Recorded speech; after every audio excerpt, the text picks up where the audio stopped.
تھا۔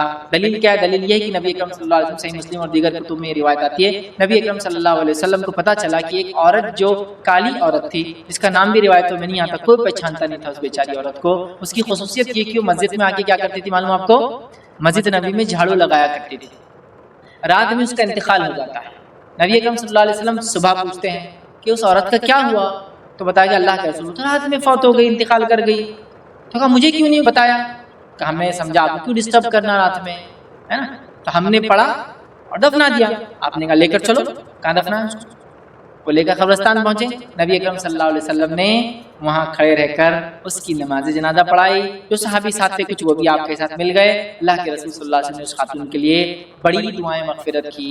سمجھ رہے بات کو؟ تو لہٰذا مسجد کی صفائی کرنے والی اس ایک عورت جس کی روایت میں نام بھی نہیں آتا، لیکن اللہ کے رسول نے اس عورت کی، اس کا نام بھی نہیں پتا تھا، اس کو اتنی عزت دی چونکہ وہ مسجد سے جڑی ہوئی تھی، مسجد کی صفائی کرتی تھی۔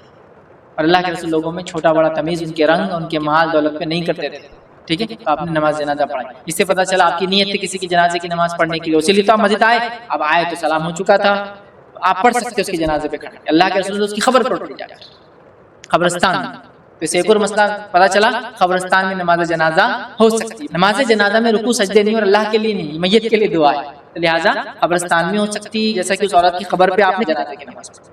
تو بہرحال یہ معاملہ اس کے لیے بھی ہو سکتا ہے جو سفر سے آیا اس نیت سے کہ اس کے جنازے میں شریک ہوں، اور ٹرین لیٹ ہو گئی، فلائٹ لیٹ ہو گئی، بس لیٹ ہو گئی، نہیں پہنچ سکا، قبرستان ملا نہیں، اب جب پہنچا تو تدفین کر چکے تھے آپ، تو تب وہ آدمی خبر پہ کھڑے رہ کر پڑھ سکتا ہے۔ لیکن پھر میں کہہ رہا ہوں یہ چیز آپ کے علاقے میں لوگوں کو کتنا علم ہے اس کو دیکھے، ورنہ لوگ ثواب کی نیت سے آپ کو ماریں گے۔ یاد رکھیے یہ بات میری آپ یاد ہے، چونکہ لوگوں کو یہی ہے، ہم کو تو سمجھتا نہیں، وہاں مسجد نبی میں ایک بدو آتا ہے پیشاب کر دیتا ہے، نبی اکرم صلی اللہ علیہ وسلم اس کو کچھ نہیں کہتے، پیشاب کرنے کے بعد لوگوں سے کہتے ہیں اسے پانی ڈالو، اس کو صرف اتنا کہتے ہیں مسجد اللہ کا گھر ہے، یہاں ایسا کام نہیں کرتے، صرف اتنا بتاتے ہیں۔ لیکن ہمارے پاس تو کیا ہے، لوگ ذرا بھی چیز اگر مسئلہ ہم سے ہٹ کر ہو جائے تو لوگ سیدھا ایک ہی کام اس مارنا، کیا اس کے علاوہ کچھ بات تو کرنا ہی نہیں، وہاں بتاتا ہی نہیں۔ بہرحال تو یہ نہیں ہونا چاہیے۔ تو بہرحال آپ اپنے علاقے میں دیکھیں تو یہ سب ہو سکتا ہے، میں نے آپ کو دلال کی روشنی میں تمام باتیں رکھی۔ اب یاد رکھیں ایسا شخص جس کی جنازے کی نماز بغیر پڑھائے کے دفنا دیا گیا،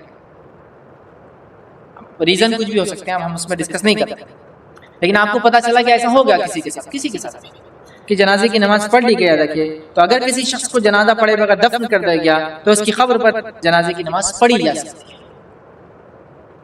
وہ اس دلیل کے مطابق کہ اس عورت کی آپ نے جنازے کی نماز کی، چونکہ لوگوں نے اس کو دفنا دیا تھا، آپ نے حالانکہ پڑھی جا چکی تھی پھر بھی پڑھا۔ اسے پتا چلا اگر کسی کے ساتھ ایسا ہو جائے کبھی تو اس کو نکالنے کی ضرورت نہیں، خبر میں سے یاد رکھیے، صرف جا کے خبر پہ کیا کرنا ہے، نماز جنازہ پڑھ سکتے، انفرادی بھی پڑھ سکتے، اور اگر ایک آدمی پڑھے تو پیچھے لوگ شامل ہو سکتے، جیسا اس عورت کے اس میں دوسرے صحابہ پیچھے شامل ہو گئے۔ اور اللہ کے رسول تھوڑا نماز میں ایسا پڑھتے تھے کہ نزدیک جو لوگ ہوتے ہیں نا ان کو معلوم ہو جاتا تھا، سنے آتا تھا، اسی لیے تو پتا ہے کہ اللہ کے رسول نے ظہر میں کون سی رکعت میں کیا پڑھا، عصر میں کون سی رکعت میں کیا پڑھا، حالانکہ یہ دونوں نمازیں خاموشی میں ہوتی، لیکن نبی اکرم صلی اللہ علیہ وسلم جب پڑھتے تھے تو تھوڑی آواز آتی تھی، ایسا اب انسان پڑھ خاموشی میں پڑھتا تو تھوڑا کچھ نہ کچھ بازو کھڑا ہوتا ہے، الحمدللہ پڑھ رہے، اس کا سورہ ضحیٰ پڑھ رہے، سورہ شمس، سورہ جو ہے قمر پڑھ رہے، یا سورہ کوثر پڑھ رہے، فلاں تو سنے آ جاتا ہے۔ جیسے آج کل بولیں گے مائک میں بھی آپ دیکھیے مسجدوں کے مائک اگر اچھے رہے تو امام کیا پڑھ رہے تھوڑا تھوڑا بیچ میں آپ کو سنے آتے رہتا، اچھا یہ پڑھ رہے، اچھا یہ پڑھ رہے، اچھا یہ پڑھ رہے، سمجھ رہا؟ تو ایسا ہوتا تھا، اسی سے پتہ چلتا ہے ہم کو کہ اللہ کے رسول نے سری نمازوں میں کون سی رکعت میں کون کون سے سورے کیسے کیسے آپ پڑھتے تھے۔ بہرحال چلیے، تو یہ نماز آپ بعد میں پڑھ سکتے، پورے مسائل۔ اسی طرح جو ہے